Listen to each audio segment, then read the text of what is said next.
in this game for so long and been a part of so many purchases and changes. I'm just grateful that I'm still living this life and enjoying every moment. And if we're under a new banner and it happens to be a PFL that happens to do the buyout, great. My biggest hope is that they open up a 135 division, whether that's here in Bellator or in another organization. That's my dream, is to be able to hold a belt in the 135 division now in addition to 125. Liz, right over here. We saw a matchup between great friends and training partners earlier this year in the PFL between Hausch Manfio and Nathan Schultz. How, if at all, was it different for you inside that cage fighting a good training partner and friend in Ilima-Lei Macfarlane? No, I really went into it just trying to make sure I did everything calculated and smart. I knew ultimately where she wanted to be was on the ground. So I knew that I had to be smart with not overcommitting on strikes, not overcommitting on kicks. And even if I saw openings for kicks to the head, opening for kicks to the body, but I knew that that's what she was hoping for, is to just be able to fall on a kick and take it to the ground. I mean, she was willing to almost Berimbolo roll, just be able to get something. And not that that's not where I feel comfortable. I have finishes on the ground. I feel really confident there. I wanted to play to my strengths, and I knew that I could finish it on the feet or look for an opportunity to just finish her with an open strike somewhere. So I was just trying to play it smart, and then, like I said, as soon as that veil was fallen, the fight was done, then I could look at her as a friend that she is and somebody I care about. Absolutely, and it seemed like both of you guys started off a little bit on the slower hand in the first 2 rounds. Would you attribute that to being so familiar with one another in the training room, or would it be more just on the side of caution? I'd say that it would be 2 things. I certainly think that going with somebody that I've trained with for so long, it certainly plays a role into it, just knowing the openings that they've seen before and wanting to be cautious and not make mistakes and not do things that I've done before in the training room. But it was also just wanting to pick her apart and wear her out. I knew that I had the cardio to dance around the cage for as much time, and I know under that, like most people, when they start to get frustrated, is they overcommit and they tend to make mistakes. So I was trying to make her make a mistake that I could capitalize on. Awesome, and last one from me. You did mention the hopes of the Bellator to open up a 135-pound division for the ladies, and something that I was thinking about was, would you ever consider even moving up to 145 and challenging Cyborg for that belt? There's no way. I don't even walk around at 145. So the possibility of, like, she cuts, and I know she's an enormous woman that puts her body through more than I think most fighters do to make it to 145, and so I'd just be walking there fully clothed onto the scale. That just doesn't make sense. I'm too short, even in the 125 division. I'm one of the shorter fighters, so for me to move up to a weight class knowing that I'm belly button level to people just doesn't make sense. 135 would be the dream. What's up, Liz? Right over here. Are you still buying Ilima-Lei dinner tonight? I think she had to go to the hospital. I'm hoping that everything clears with her and she's fine. It was just, just landed in the right spot and that she's okay. And if that's the case, absolutely, of course, I'm going to buy her dinner. I'm going to be hanging out with her tomorrow, too. Yeah, maybe breakfast or brunch tomorrow. Exactly. How much more special was it for this fight to be in San Diego? It was so special to have. I could hear my family, my friends. I was trying to tune them out, and it's so weird when I have been doing this for almost 14 years, and for the most part, I've always fought in places where my family and friends weren't able to attend for one reason or the other. This is the first time I've done it hometown for a place that I've evolved and that I've considered home for almost 18 years now. So it's definitely just a wonderful feeling to be able to do this in family and friends and know that I came out there with the wind and I can smile with them, and they can all know that there is no malintent for so many people that were splitting on the fence, like, who do I root for? I'm like, just root for us to be healthy coming out of this. That's all you have to do. So it was great to do that here in San Diego, to do it in front of military personnel. It's amazing. That's awesome. And then last thing for me, none of us really know, even the media, we don't know what's going on with Bellator. Fighters don't know. But when you look back on this amazing tenure, the stint you've had with the Bellator banner, what can you say, looking back, just talk about your time here from start to finish, or not finish, but. Yeah, coming into Bellator, I wanted to start a new chapter and do things differently. I had been coming off of what I would say was just kind of a lull in my career and just not being able to perform at the level that I needed to when I was in the UFC.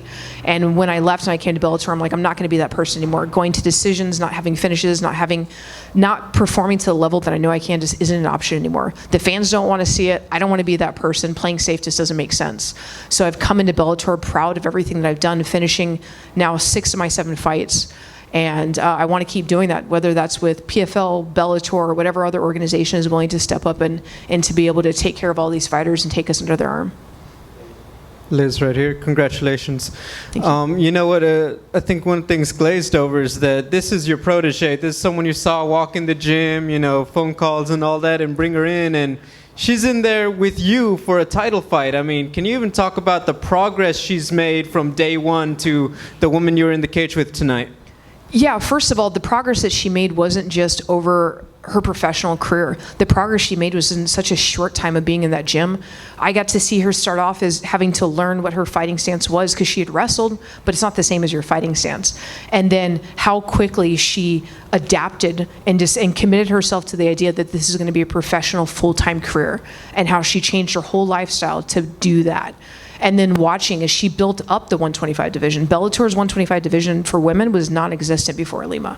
She built it up, she did everything great by it, and she showcased what it meant to be a champion and treated fighters with so much respect no matter what happened. And then each fight you just see her pull off these super cool finishes, showing off the 10th planet system with all these cool things. She's grown so much, and I knew going in there with as much growth as she had, it wasn't going to be an easy fight. I've trained with her, I know how it was, and then I've seen her. I knew that tonight was going to be a difficult one, even just putting aside our emotional investment in each other, just for how much she's grown as a fighter.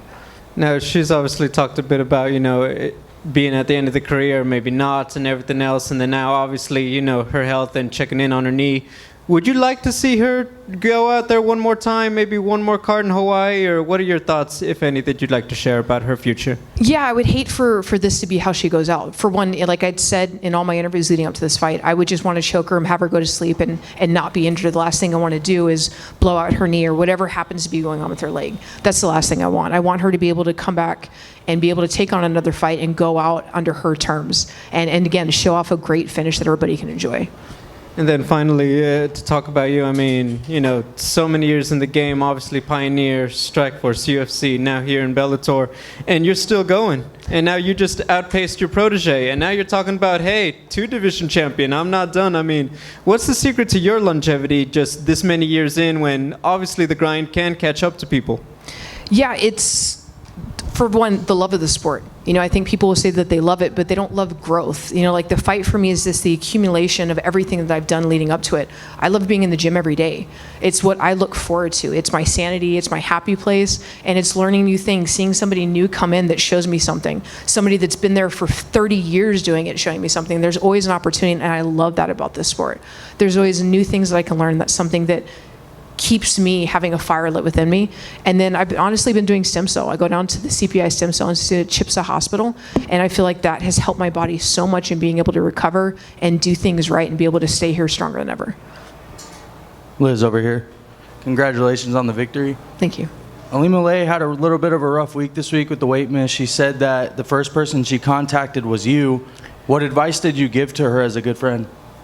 I just let her know that, for one, like, it was no hard feelings. For one, I've faced multiple opponents before where they haven't made weight, and I'll see them and they're like, yeah, I'm good, and they show up 11 pounds over. And I'm like, that's not good. You're not anywhere close to making weight. She at least was like, hey, I'm kind of struggling, and let me know going into this. So there's never a doubt in my mind. And I've had other opponents do the same thing. I respect that. You're forthright. You're not trying to trick anybody here and that you're going to make weight, right? So that I respect. And I told her, I was like, hey, I have any of my weight cutting stuff. I have a wet sauna. I have a dry sauna. If you want to use any of my stuff, I can come help you. You can use any of it. If you're done and your body can't take anymore, do what's healthy for you. I know you're close. Whether that means you want to keep cutting, I'll help you. If you're done, that's fine as well. Just do whatever's safe for you. You're the first person to ever finish her in her career. How does that make you feel? And then will there be bragging rights when you guys finally do go do that dinner? If her leg's okay, then yeah, there's bragging rights, and I can certainly say that. If her leg's not okay, it's a different feeling. She's still my friend. She's still somebody I care about. And in my head, I was going into this not wanting it to be a decision. I wanted it to be a finish, and I just wanted it to be a safe finish. So that's definitely something I can say with pride, knowing that she's cleaned out the division. Nobody's been able to do that. Thank you. Hey, Liz, right here. How's it going? Hey. I spoke to you at Media Day. You talked about fighters, you know, when they get the belt, sometimes they take their foot off the gas. It looks like you was on Premium Unleaded tonight. Just asking about something. It seems like your fighting style changed over the last 2 fights. We're not seeing the same going for takedowns wrestling. The striking was crisp. Who have you been working with on these last 2 fights that changed up your game plan? I'm working with the same coaches, Charles Martinez and Vince Salvador. They're two phenomenal striking coaches that are underrated in the fight game. They're who I swapped to that had been my winning streak in Bellator. Is I train with them full time. I now live in Nashville, Tennessee, and I start my camp off here in San Diego, California with Vince and team at the arena, and then I head out to Virginia Beach and I train with Coach Charles. They were always about adapting and growing. We try and incorporate new things. Vince will see something, he's like, this looks wild. I think you could pull this off. Let's try it. I'm like, yeah, let's incorporate it into training. Let's see if we can do it. All of us are all about evolution. There's no holding anybody back. If you want to go try and cross-train in a different gym, they encourage it in the hopes that you learn something that you can help the entire team with. And because of that, we're all able to thrive and just keep adapting and moving up forward. All right, and another thing, we weren't able to get that dream submission that we talked about, that twister. But what's that dream meal looking like tonight? It depends on how quickly I get out of here. The sooner I can get out of here, I can go find that dream meal. And last but not least, one more thing. You did talk about, defending the belt and getting another belt in another division. Would you be considering moving up or moving down if that's the case? Moving down isn't a possibility. 125 is a rough cut. I play it off, and I keep a smile and I keep it on my face because I'm happy to be here and to have these opportunities. But in all honesty, it's a really rough cut. I should be a 130 fighter, not a 125er, not 135er. So if I can get that 135 belt, that's going to make my dream come true. Last question for you guys. Hey Liz, so it seemed like Ilima hurt her leg at some point earlier in the fight. When did you pick up on that, and did you decide that that was something that you were just going to keep pressuring until the fight was over? Yeah, I would say that I started to really pick up on it towards the end of the second, into the third round, where I noticed it was bothering her. But I also know that where she wanted to be was on the ground to pull off submissions or slice with elbows. I know how bony and sharp her elbows are. And even if I wasn't worried about getting submitted, an accidental elbow that grazes, that ends a fight. So I was just trying to play it smart, not get in those situations. And I didn't want to overcommit and chase something that would compromise me and put me in a position that would cost me the fight. You called for a Kana Watanabe rematch in Japan after this. What is your interest in that fight, and why in Japan? Japan, I grew up in Okinawa, Japan, and it's always been my dream once I got into fighting to go back home. I have not been back to Okinawa since 2006. And that's a really sad idea because there's so many memories I have there, and I love that culture, I love that community, and I want to go back and visit. So it would be my bucket list to be able to fight in Japan. I don't see it happening in Okinawa because it's so small, so it'd have to be mainland Japan. And I think that with Kana's following in Japan, it only makes sense that she could help bring it there and bring a lot of people wanting to show up for it so we can make that fight happen. Thank you. Thank you.